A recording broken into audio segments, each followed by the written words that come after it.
Apabila kita telah menunjukkan satu kesungguhan dalam diri kita, Allah akan bantu kita. Pertemuan kami dengan Firdaus ini saya rasa bukan satu pertemuan yang dirancang, tetapi satu pertemuan yang memang Allah rancang untuk kami. Satu firman Allah SWT yang bermaksud Allah tidak akan merubah nasib seseorang itu, melainkan orang itu merubah nasib mereka sendiri.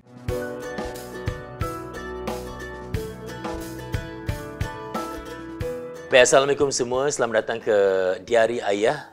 Diari Ayah adalah sebuah podcast YouTube dan juga video Facebook yang saya terbitkan untuk mendengarkan kisah-kisah yang boleh kita jadikan motivasi.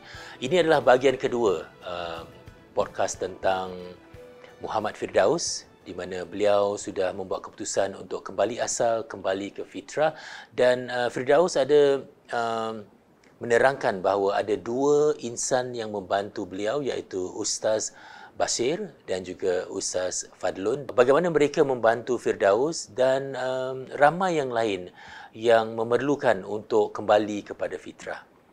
Mari kita bersama mereka. Terima kasih Ustaz Bashir dan juga Ustaz Fadlun kerana sudi bersama saya. Mungkin Ustaz Bashir dapat ceritakan bagaimana dapat mengenali Firdaus, bila saya tak tahu sama dia yang mendekati anda ke atau anda yang mendekati dia. Siapa yang kenalkan? Sebenarnya saya bukan buat dakwah dalam bidang orang-orang seperti dia. Kita lebih kepada bekas pesalah. Program kita lebih pada bekas pesalah. Tapi dia seorang daripada kenalan kita yang juga beliau bekerja di semi-government body. Tapi beliau kira refer to us untuk tanya kita sama ada kita boleh bantu Firdaus ke tidak. Jadi kita bertemu dengan dia. Saya dan Ustaz Fadlun bertemu dengan Firdaus. Kita berbual dengan keluarga dia juga. Dan kita buat sedikit analisa lah sama ada dia benar-benar nak berubah ataupun hanya tak tahu apa dia punya niat sebenarnya. Kita lihat bila kita dapati yang beliau ni benar-benar betul inginkan. Beliau kalau boleh nak kembali fitrah sebelum Ramadan supaya beliau dapat bersama dengan keluarga dalam keadaan hidup yang baru. Apa yang kami lakukan adalah kami juga suruh beliau cuba dapatkan dana dari among dia punya own family members. Dan on our part kita cuba raise fund through our students, student saya dan student Ustaz Fadlun dan juga kenalan-kenalan kita lah. Dan di situ kita dapatkan hampir 2,000 lebih fund dia. Dan beliau sendiri dapat raise about $1,500 from dia punya own family members. Kenapa kita suruh dia raise fund from dia punya family members? Because kita nak dia punya family to be part of dia punya change. So that dia pun ada rasa satu tanggungjawab terhadap keluarga dia dan keluarga juga ada rasa memainkan peranan. Jadi dia dapat merasakan lah kalau dia berjaya. Bagaimana mengenal pasti yang dia betul-betul nak berubah tu? Analisa yang bagaimana yang Ustaz lakukan? Memandangkan background lah, background saya lama di penjara. Kita dah buat benda ni, kerja-kerja dakwah ni, even among ex-offenders, dah lama juga. Jadi kita, bukanlah kita ni macam ahli nujum, tapi based on dia punya cara dia kata-kata, dia punya body language, dan kita tanya soalan-soalan cepu mas lah. Jadi daripada jawapan tu kita dapat merasakan yang beliau ni betul-betul ingin berubah. Boleh saya tahu soalan cepu mas tu apa tak? Itu rahsia. Rahsia. Oh iya ke? Kita pun nak tahu juga tu. Bagaimana kita mengetahui niat sebenar. Mungkin dalam golongan ex-offender ini pentinglah saya rasa. Penting. Sebab bila dia orang ni nak berubah, it must come from within. Dia punya diri sendiri. Bukan dia nak berubah kerana orang atau kerana sesuatu. Saya sampai mengatakan kepada mereka, jangan juga ubah kerana Allah juga. Kena faham Maksudnya, kenapa anda berkata gitu? Maksudnya nanti, kalau satu hari nanti dia dah ubah, bila dia berdoa Allah tak kabulkan, dia kecewa. Dia ingat Allah tinggalkan dia. Saya cakap, awak kena ubah untuk diri awak. You must be selfish first, to be selfless. Untuk nak bantu orang, untuk nak bantu keluarga awak, awak kena bantu diri awak dulu. Lepas awak dah berjaya, kemudian baru awak boleh ubah niat kerana Allah.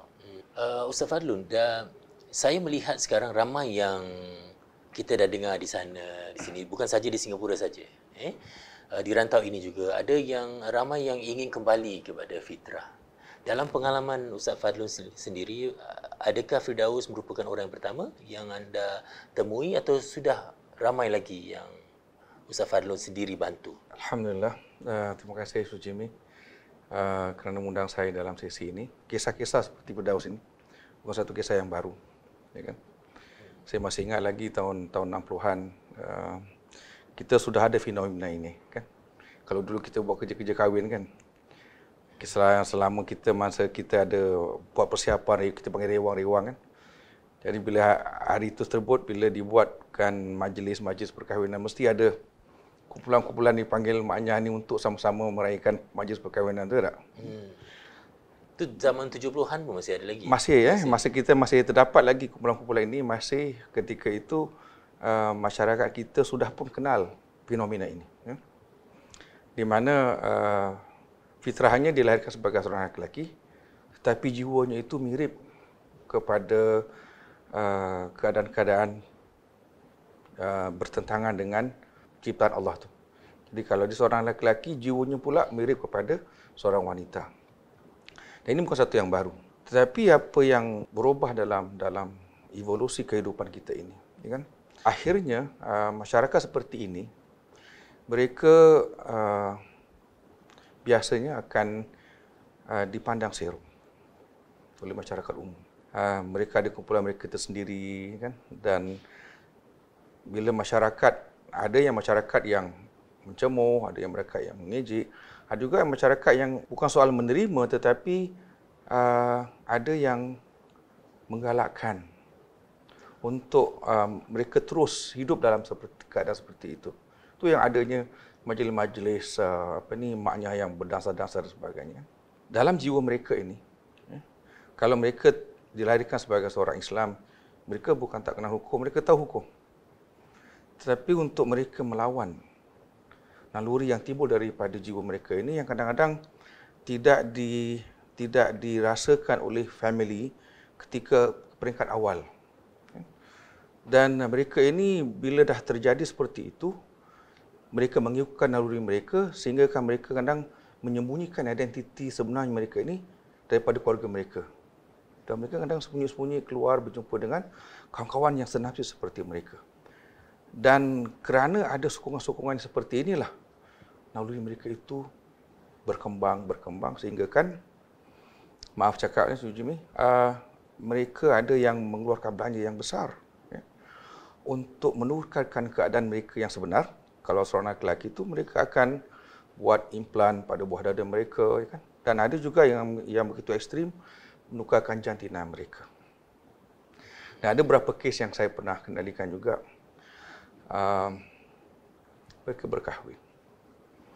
Jadi sesama sendiri. Mereka menukarkan identiti mereka daripada seorang lelaki kepada wanita, kemudian mereka mencari pasangan dan berkahwin.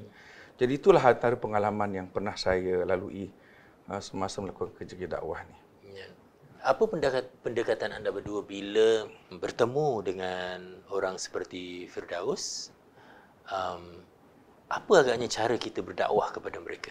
Saya pernah berkecimpung dalam satu kumpulan sokongan, support group. Yang mana kita tahu kita ada satu NGO dipanggil EFA, Action for AIDS Singapore. Dan dari situ kita ada satu sokongan kumpulan Melayu kita. Kita membantu mereka ini untuk membeli ubat-ubatan. Apabila mereka ini didiagnose to have dijangkiti oleh kuman HIV dan sebagainya. Okay. Jadi kumpulan ini kita akan cuba dapatkan sokongan untuk dapatkan cara ubatan yang generik supaya mereka dapat teruskan kehidupan.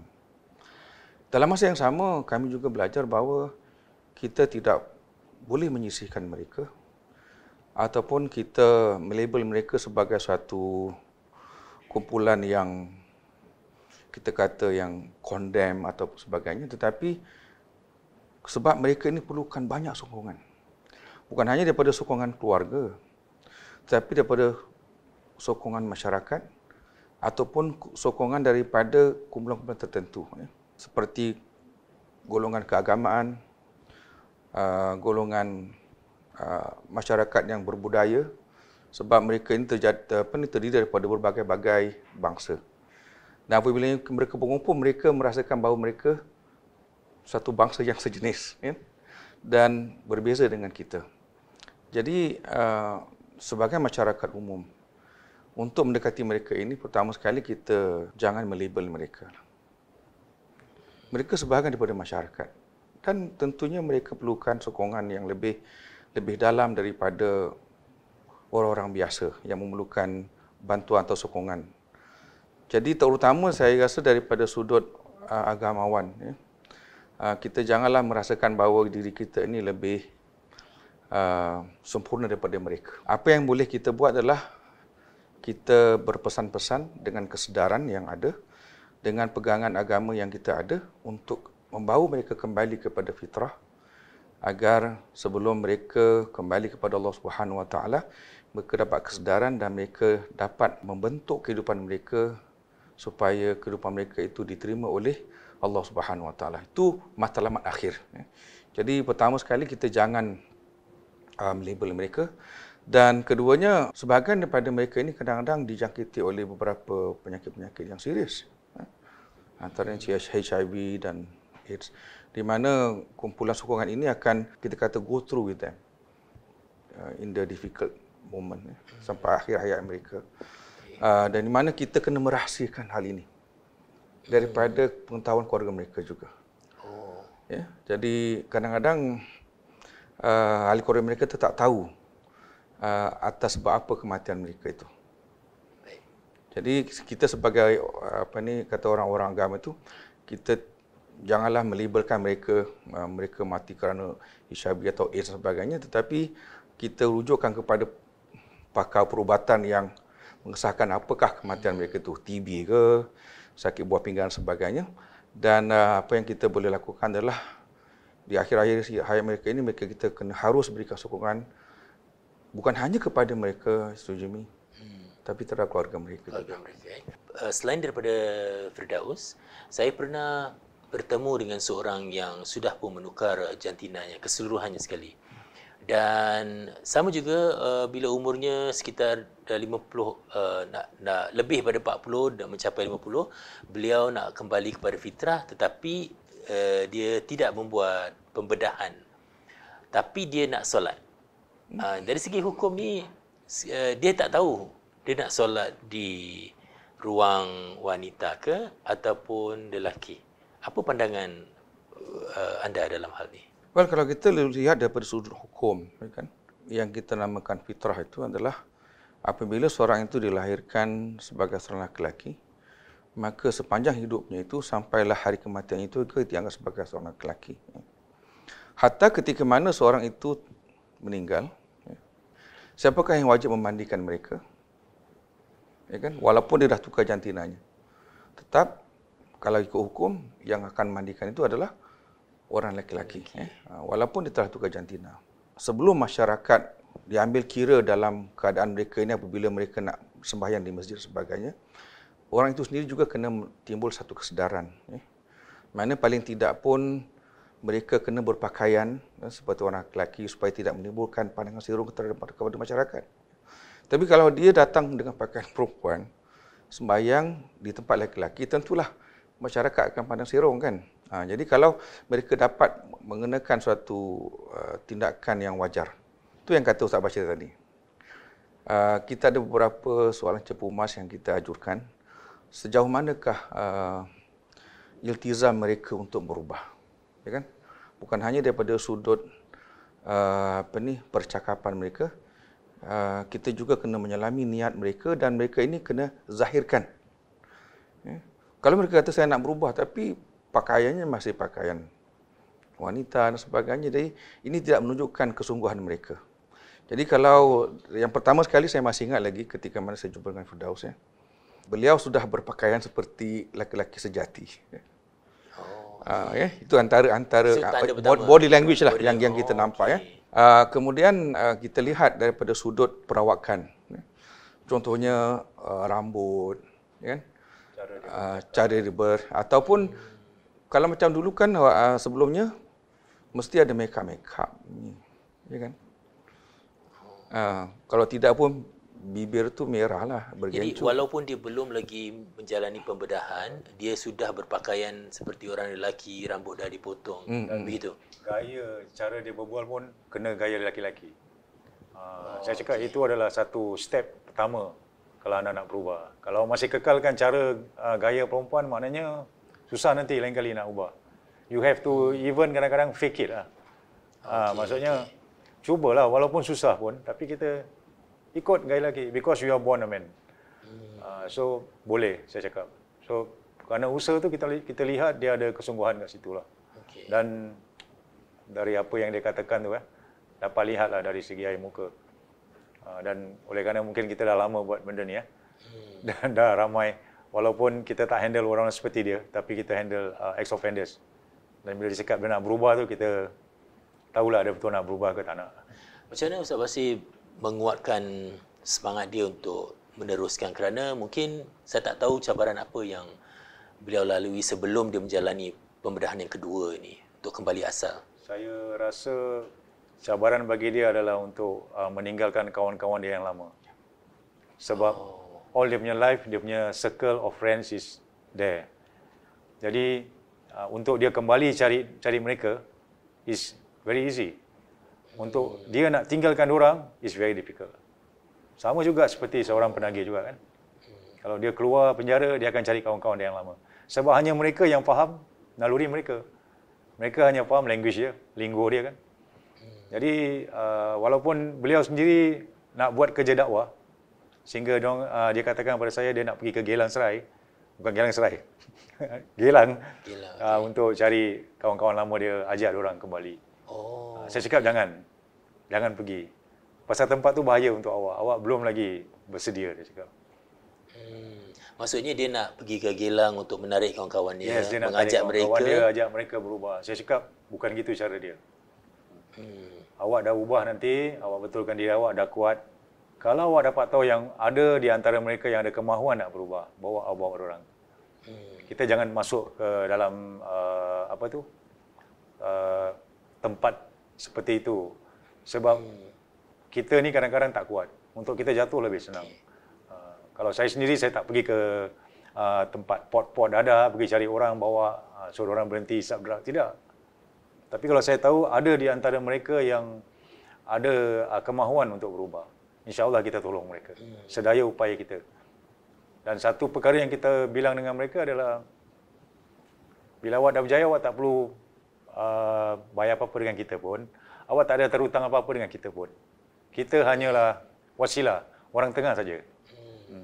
Bagi mereka yang sudah rasa macam tergerak nak berubah kan, mereka pastinya akan berada di kawasan di mana keluarga sebagai satu kumpulan sokongan pertama. Apa sebenarnya harus mereka lakukan bila ada ahli keluarga yang dah tergerak nak berubah, sebelum mereka sampai ke asatizah dan sebagainya? Saya ingin menyentuh daripada perbincangan awal kita tadi. Bila Ustaz Bashir mengatakan bahawa bila kita nak berubah ni, kita kena tumbuhkan satu perubahan itu untuk diri kita kan. Sebab kalau kita buka Al-Quranul Karim, kita akan jumpa satu firman Allah SWT yang bermaksud Allah tidak akan merubah nasib seseorang itu, melainkan orang itu merubah nasib mereka sendiri kan. Itu satu firman yang ramai daripada kalangan pesalah-pesalah itu sudah ditarbiahkan kan. Sebab itulah kalau kita nak, sebab ramai daripada kalangan pesalah-pesalah yang cuba berubah ada berubah kerana girlfriend, tapi bila ada isu dengan girlfriend mereka kembali. Begitu juga dengan keadaan seperti Firdaus ini kan. Apabila mereka timbul niat untuk buat perubahan, orang pertama yang kadang-kadang mereka nak jumpa ni bukan pun keluarga pun kadang, sebab mereka tak tahu bagaimana penerimaan keluarga terhadap perubahan mereka ini. Ya kan? Sebab dah begitu lama keadaan mereka seperti itu, kadang keluarga tak percaya. Ada juga yang kadang-kadang mereka akan dicemuh. Kau cakap je kan, nanti dah tolong balik semula kan. Jadi sebenarnya perubahan yang mereka nak tunjukkan dalam tetap terhadap perubahan ini adalah satu kekuatan dalaman yang begitu kuat ni. Lepas tu yang kita katakan, bila kita termuduga orang seperti ini, kita nak tengok sejauh mana kesungguhan mereka untuk berubah. Jadi, kalau mereka dapat memberanikan diri mereka, bertemu dengan keluarga dan membicarakan hal ini dengan secara terbuka, apapun perkara yang akan keluarga perkatakan, mereka tetap dengan pendirian mereka. Itu satu langkah pertama.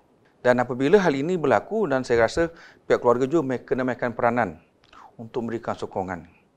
Dan tak semua sokongan itu akan dapat dilaksanakan dengan sepenuhnya, melainkan kalau ada sokongan-sokongan luar. Jadi, apa yang Saudara Firdaus lakukan setelah berbincang dengan family mengatakan kami tak upaya nak buat seorang ataupun nak melakukan untuk membantu Firdaus secara keseluruhan. Maka inilah saya kata, apabila kita telah menunjukkan satu kesungguhan dalam diri kita, Allah akan bantu kita. Dan pertemuan kami dengan Firdaus ini, saya rasa bukan satu pertemuan yang dirancang, tetapi satu pertemuan yang memang Allah rancang untuk kami. Dan inilah yang telah kita jadikan satu keserasian terhadap perubahan ini, dan saya harap Firdaus akan terus beristiqamah. Dan macam mana Saudara Baca kata, dia tidak terhutang budi dengan kami pun. Dan kami pun tidak akan memaksa beliau untuk menghadiri kuliah kami. Sebab itu datang daripada jiwa dan naluri dan juga niat yang beliau telah terapkan. Dan kalau beliau beristiqamah dalam hal ini, pasti Allah akan buka jalan untuk jalan kembali ke jalan fitrah yang sebenar, insya-Allah. InsyaAllah. Saya dapat tahu anda berdua ada satu pusat pendidikan yang baru ditubuhkan. Selain daripada bantuan kepada ex-offender, adakah mereka seperti Firdaus juga akan dibantu dengan program-program? Walaupun kita mungkin tidak begitu banyak pengalaman dalam bab tarbiyah kepada golongan seperti dia, tapi kes dia telah memberi kita satu macam motivasi untuk kita lakukan. Sebab kita dapati daripada perbualan dengan dia bahawa ada ramai yang rakan-rakan seperti dia yang memerlukan bimbingan agama. Jadi kita akan buka satu kelas insya-Allah di Hexacube di bawah naungan Muslim Counselling Service, dan kelas ni kita akan buat special for them, separate from the normal class. Bukan kita nak sisihkan orang, tapi kita nak mereka tu merasa comfortable among themselves first. Apabila kita rasa yang mereka sudah betul-betul fully rehabilitated, baru kita akan campurkan dengan kelas kita yang lain-lain. Kira bantuan khusus untuk mereka saja. Correct, betul. Because for even our classes yang dengan ex-offenders pun, dia bukan kelas yang secara general. Mereka ni perlu dilayani individually. Because each and every one of them, dia punya story, dia punya masalah is all unique. It's different. Kita tak boleh buat satu program dan pukul rata semua. Takkan berjaya. Kita perlu juga minta pandangan daripada mereka. Supaya bila mereka berjaya nanti, mereka akan rasakan bahawa this is part of my own initiative also. Tak boleh semua daripada orang. Kita buat macam gitulah caranya maksudnya. Saya pernah nampak Ustaz Fadlun dan Ustaz Basir mengendalikan kelas untuk ex-offender. Saya berada di sana untuk buat penggambaran. Dan saya melihatnya macam anda berdua ni mengendali kelas tu dengan mudah. Mungkin kerana dah berpengalaman. Tapi ceritakan sedikit cabarannya. Kerana saya rasa tak ramai tahu yang cabaran anda berdua melalui membantu berdakwah kepada ex-offender. Biasanya dulu kalau waktu Ustaz masih mengajar di penjara kan, so Ustaz will be macam kita punya marketing lah. So every time any offenders ni yang nak keluar dari penjara kan, kita akan beritahu yang ada tempat di Masjid Khalid, mereka boleh datang lah untuk kelas agama atau lain-lain sokongan. Kemudian by word of mouth, sekarang ni sebab Ustaz dah tak masuk lagi di penjara, untuk mengajar lah untuk mengajar. Memang Ustaz tak masuk penjara. Nanti orang kata you masuk penjara lain bukan. Untuk mengajar. Untuk mengajar. So what we do now is macam more on a bit on social media kan. and then from word of mouth daripada kawan-kawan lah. So siapa saja yang memerlukan, kita alu-alukan lah. Ini saya ingat pada tahun lalu kami juga telah buat satu program umrah bagi bekas bersalah dan kita membiayai separuh daripada perbelanjaannya. Dan apa yang menariknya adalah sebahagian daripada jamaah saya ini, mereka ni yang mempunyai tatu, hampir kebanyakan pada badan mereka, tubuh mereka. Walaupun kadang-kadang kalau kita pakai ihram sebagainya, tattoo tu akan terselah dan nampak sebagainya. Ini satu perkara yang saya rasa bagi saya satu pengalaman baru. Tetapi alhamdulillah kerana jiwa saya ini merasa mereka ini sama seperti saya. Saya tidak berbeza dengan mereka daripada sudut ciptaan Allah Subhanahu Wa Taala. Mereka manusia, saya juga manusia seperti mereka. Dan apabila mereka menunjukkan satu kesungguhan untuk berubah, saya rasa mereka itu jauh lebih baik daripada saya. Sebab laluan yang mereka telah lalui selama ini, di mana saya tidak pernah menceburinya, tetapi mereka berjaya untuk kembali atas kemahuan dan kehendak mereka sendiri, dan mungkin dibantu oleh beberapa sokongan daripada kami ini, menyebabkan mereka ini menunjukkan kesungguhan yang betul-betul. Pengalaman saya tak pernah lupakan adalah di waktu kami salat di masjid, ketika pakai ihram, ada beberapa jamaah yang lain sering memerhatikan jamaah kami ini. Ada juga yang datang dekat sambil memegang lukisan-lukisan yang ada pada tattoo. Dia kata, ini betul ke ini? Sampai begitu sekali kan? Dan ini menyebabkan saya tersentuh. Ya. Maknanya kita janganlah memandang serong pada seseorang, sebab apabila mereka ini berubah, mungkin perubahan mereka yang mereka tunjukkan itu jauh lebih baik daripada kita ni yang mungkin tahap kemana begitu saja, stagnan ataupun mendatar, tapi mereka telah meningkatkan keimanan mereka daripada seorang yang pernah mengecewakan ramai orang, termasuk keluarga dan sebagainya, tetapi perubahan mereka tunjukkan itu, subhanallah, sungguh menyentuh perasaan kami. Pengalaman Ustaz ni membawa saya kepada satu soalan yang sering saya memikirkan. Bila seorang itu seperti Muhammad Firdaus, di mana beliau sudah menjalani pembedahan pertama, beliau implan buah dada dia, kemudian orang yang bertatu, jika mereka ingin kembali ke fitrah, dari segi hukum sebenarnya haruskah mereka menghilangkan itu semua? Ramai daripada kalangan masyarakat ataupun termasuk ahli-ahli keagamaan yang mungkin memberikan pandangan yang salah terhadap orang-orang yang bertatu. Kalau diselat pada satu sudut dilihat pada sudut hukum, ada tatu yang wajib dibuang. Seperti tatu itu yang melambangkan lambang-lambang keagamaan lain. Dalam hal itu, untuk mengelakkan daripada sebarang fitnah di belakang hari, contohnya ketika dia meninggal sebagainya, kalau ada tatu-tatu seperti itu, orang akan menganggap bahawa ini Islam ke bukan Islam. Jadi kalau adalah lambang-lambang keagamaan, wajib dibuang. Adapun gambar-gambar lukisan yang selain daripada lambang-lambang keagamaan, itu menjadi harus. Sekiranya mendatangkan mudarat yang lebih, maka keadaan itu kita nasihatkan tak perlu dibuang. Timbul persoalan, apakah sah sembahyang seseorang itu ketika mereka bertatu? Dia tidak ada satu jawapan yang direct, yang langsung. Sebab kalau kita berikan satu pandangan yang silap, penerimaan mereka ini akan juga terpesong. Contohnya, kalau ada seorang ustaz kata, kamu ni punya tatu ni menyebabkan air sembahyang tak sah. Bila sembahyang tak sah, solat tak sah.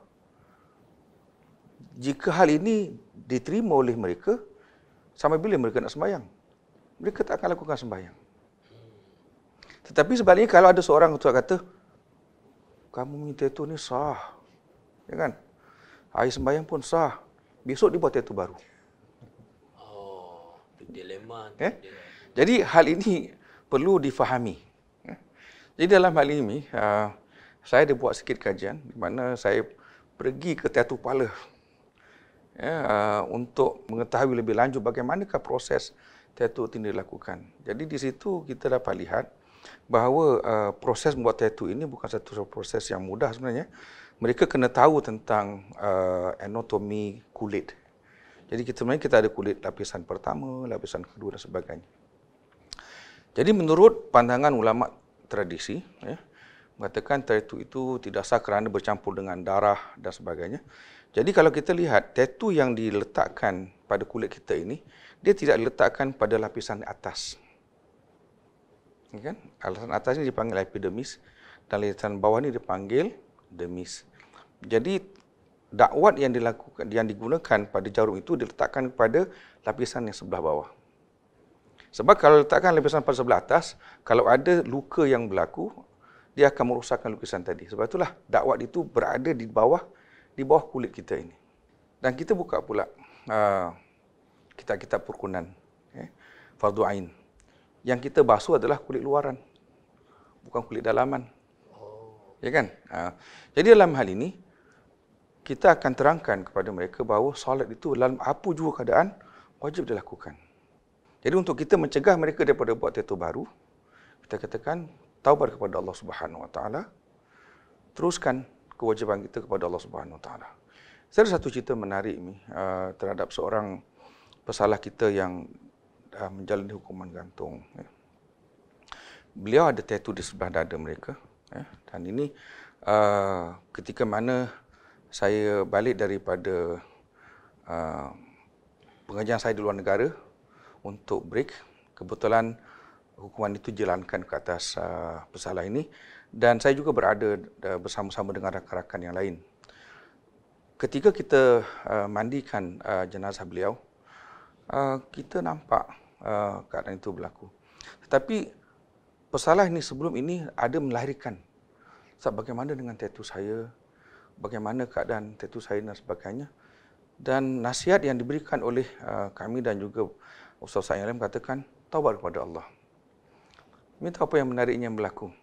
Setelah kita kafankan, setelah kita sembahyangkan jenazah tersebut, abang ni datang kepada kami bertanyakan, Ustaz, mana tattoo adik saya di dada? Dia tak nampak. Tak ada? Dia tak nampak. Oh, tak nampak. Ya? Masya Allah. Jadi menunjukkan bahawa proses bertattoo ataupun seperti Cik Firdaus ini tidak lain melainkan melahirkan rasa taubat yang mendalam kepada Allah Subhanahu Wa Taala. Kalau inilah dapat mereka lakukan, taubat bukan milik manusia, tetapi taubat adalah milik Allah Subhanahu Wa Taala. Setiap pada kita melakukan kesilapan, sebenarnya firman sabda Nabi SAW, kulli bani Adam khata'un. Setiap anak Adam itu mempunyai kesalahan. Wa khairu khata'in, sebaik-baik orang yang bersalah itu adalah at-tawwabun, yakni melakukan taubat. Tapi hendaklah lakukan taubat dengan benar-benar kesungguhan taubat. Mudah Allah Taala terima atas niat dan amal mereka, insya-Allah. Insya-Allah.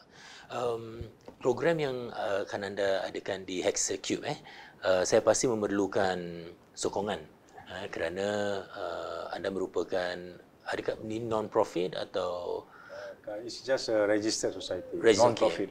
Bagaimana masyarakat boleh membantu untuk menyokong program-program anda? Dalam mengendalikan program-program, kita kata program pemulihan seperti ini, kita perlukan dana. Sekarang kita ada satu pejabat yang cost operation, dan kita ada juga kos-kos yang lain lah. Dan ini sesungguhnya memerlukan dana untuk kesinambungan apa yang kami lakukan. Jadi kami tentunya mengharapkan sokongan daripada masyarakat untuk kami meneruskan usaha kami ini. Kami perlukan sokongan dana daripada masyarakat, terutama masyarakat Singapura, terutama daripada kita mengendalikan program-program yang kita adakan sekarang ini, tetapi juga kami juga ingin meneruskan program kita untuk dapat menjana anak didik kami ini supaya mereka menjadi orang yang dapat mengembalikan usaha mereka ini kembali kepada masyarakat. Jadi program untuk kami membimbing mereka menjadi guru Al-Quran itu juga masih diteruskan. Jadi terima kasih kepada Sujimi yang telah membantu kami pada awalnya, dan sejauh ini kami telah menghantar kurang lebih berapa 6 orang? 5 telah lulus bahagian sijil lah. Sijil, Sijil dan Guru Quran 2 dan 1 diploma dan 1 lagi dalam proses penghabisan tahun penghabisan diploma juga. Ini untuk pengetahuan yang sedang mendengar ataupun sedang menonton, kita ada buat satu crowdfunding tempoh hari di mana dana ini dihususkan untuk membantu mereka yang ingin melanjutkan pelajaran, meningkatkan diri, mendapatkan diploma dari segi Al-Quran. Jadi bagaimana mereka boleh bantu anda semua ni? Ke mana yang harus mereka salurkan bantuan? Kami mengalu-alukan setiap pemberian sama ada daripada bentuk zakat, daripada bentuk infak ataupun derma kilat daripada masyarakat yang boleh disalurkan kepada pertubuhan kami. Kita panggil MCS, Muslim Counselling Service, di mana kami sekarang dalam proses untuk melakukan pemindahan perakuanan kita daripada manual kepada digital, supaya masyarakat lebih mudah untuk membuat penderman itu menerusi PayNow dan sebagainya. Jadi insya-Allah kalau prasarana ini telah kita siapkan, maka kami akan mewawarkan hal ini kepada masyarakat umum insya-Allah. Dan sokongan masyarakat masih kami harapkan. Apakah ucapan anda, pesanan untuk mereka yang mungkin pertama seperti senasib dengan saudara kita Firdaus yang sedang melalui hidup mereka ini dan sedang mencari-cari jawapan? Tidak ada harapan yang lebih tinggi saya harapkan agar mereka tampil ke hadapan. Mereka kena mengenepikan apapun pandangan negatif masyarakat terhadap diri mereka. Mereka kena melupakan apapun perkara yang telah mereka lakukan selama ini untuk mereka memperbaiki diri, untuk mendekatkan diri kepada Tuhan. Mereka kena ketepikan setiap perkara-perkara yang negatif dalam jiwa mereka. Jangan malu untuk tampil ke hadapan. Jangan merasa segan atau merasa silu untuk menampilkan diri mereka dengan keadaan mereka seadanya, sebab kami sentiasa membuka pintu kami untuk menerima mereka dan berjalan bersama-sama mereka untuk kami dapat memberikan khidmat-khidmat yang telah ada pada diri kami, pengalaman-pengalaman yang ada pada diri kami untuk membantu mereka seadanya. Jadi peluang ini saya rasa tidak patut mereka lepaskan begitu, dan saya harap Saudara Firdaus dapat membantu juga diri beliau untuk terus beristiqamah. Sebab ini tahap pertama bagi Saudara Firdaus untuk membuat perubahan diri. Sebanyak lagi tahap-tahap yang perlu Saudara Firdaus lakukan, terutama berdampingi dengan orang-orang yang dapat memberikan nasihat, dapat memberikan sokongan yang baik untuk beliau terus membuat satu perubahan diri yang lebih baik.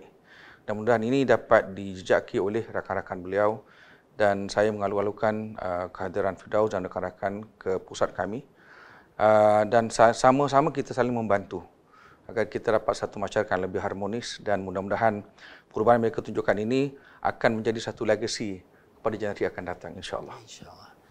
Ustaz Basir? Kami juga ada mendapat request daripada pesalah-pesalah wanita. Sebab mereka juga kata mereka juga perlukan program seperti ini. Cuma saya katakan bahawa memang dari dulu kita nak mulakan. Cuma saya belum lagi bertemu dengan mana-mana asatiza yang sanggup. Maksudnya ustazah ke yang sanggup mengendalikan. Sebab saya tak nak mengendalikan program ini secara direct. Saya akan sokong dari belakang. Tapi insya-Allah kalau dalam masa yang terdekat ni kita akan mulakan satu program untuk mereka. Saya pun dah kontak dengan mereka juga, bekas-bekas pesalah wanita ni. Cuma kalau bagi saya lah, kalau ada asatiza yang berpengalaman untuk mengendali mereka, saya tahu bukan senang. Bukan semua asatiza boleh masuk dalam bidang ini.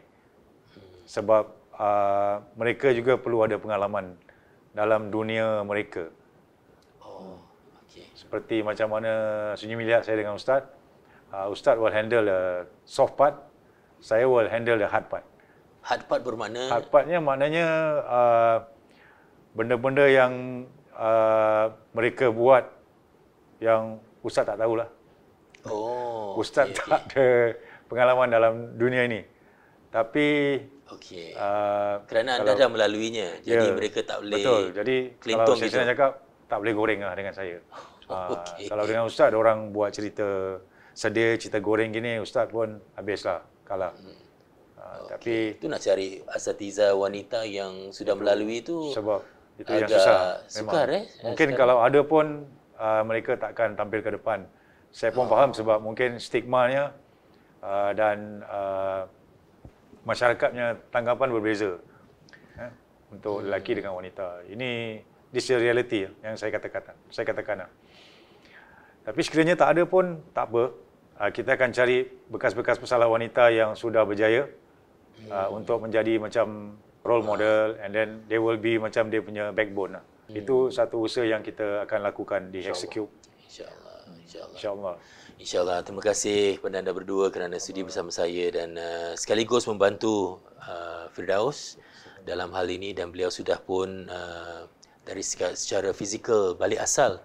Itu penting kerana anda sudah pun menjalankan pungutan untuk dana itu, dan kepada anda yang ingin membantu usaha mereka, anda boleh cari, nanti saya letakkan bagaimana anda boleh menghubungi pusat pendidikan di Hexacube ini, dan sama-sama kita menyokong usaha mereka kerana saya rasa ini adalah golongan sasaran yang saya rasa bukan mainstream.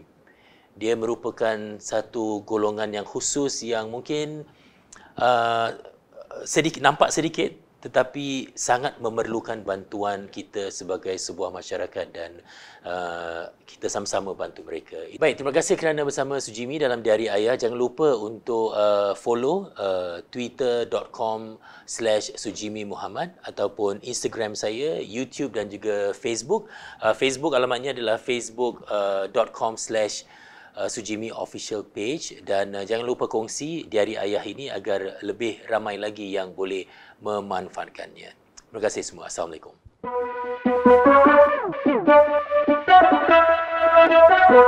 Thank you.